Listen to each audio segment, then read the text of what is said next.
Welcome to Holiness and Wholeness. Check the spelling on that.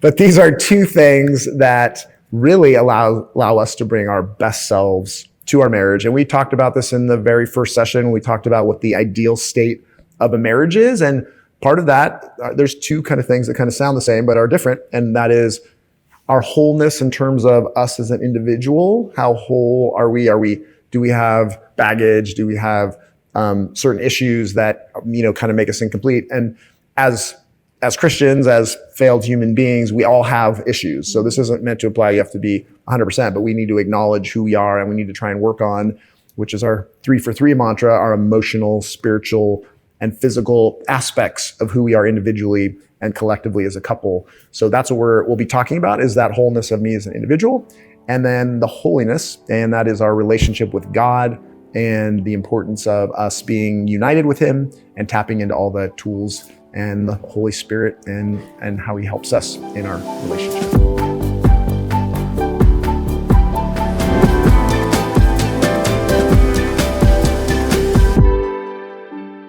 So as we talk about God's design for marriage, and we'll go through in the session, part of that's acknowledging our brokenness, that we're imperfect. Have you ever been broken or imperfect in your life, Pamela? Unfortunately, yes. And we all have. And that's okay, because that is what draws us to God. Because if we didn't know we were broken, or if we think we have it all figured out, then we probably aren't spending time with God, because we kind of are our own God in a sense. And so acknowledging our brokenness gets us into the right posture so that we spend time with God, we read the Bible, and we get into the healing process of where the brokenness in our lives are.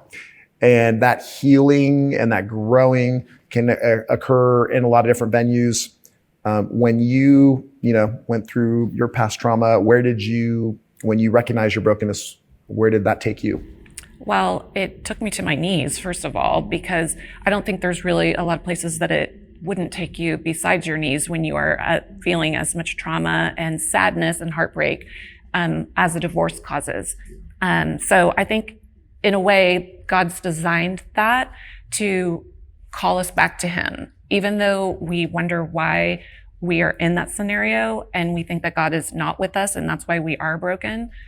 In fact, it's when He is the closest to us. And so acknowledging that is really a gift in itself.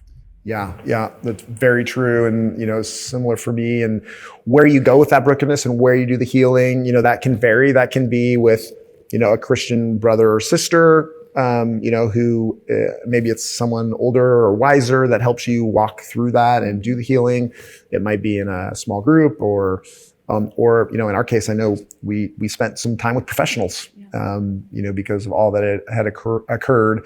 And regardless, the point is that you, when we recognize it, that you kind of work and find a way to begin the journey of healing for you, so that you're bringing your wholeness and it blends in with your holiness into your marriage. And, so one aspect of holiness, the God holiness, is what influences us. So you've heard the word information, which part of that word is formation. And so we're formed kind of by what we're influenced by, right? So the people we spend time with, the media we consume. The influencers that influence us. Yes, the influencers that influence. A great example. And a lot of us are influenced by social media. More and more time is spent there. So the point here is that we need to be very aware of our circle of influence in our marriage, because that will have a bearing. It can pull us in great directions, or it can pull us in dangerous directions. And so being aware of that and talking through that as a couple, you may, depending on your history, you may be getting married with a group of friends, and they probably span the spectrum.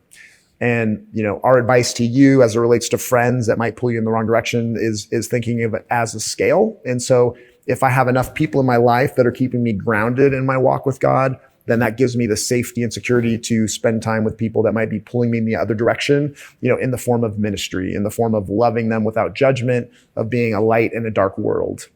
And so who we spend time with and all the things that feed into our marriage from an influence perspective, we just need to be aware of that and have a strategy around that to make sure we're protecting our marriage and pouring into it in a proper way. Lastly, in this section, we're going to cover the correlation between holiness and sex, which will lead us into our next section on sex. So lean into that and enjoy the exercise, and we'll see you next time.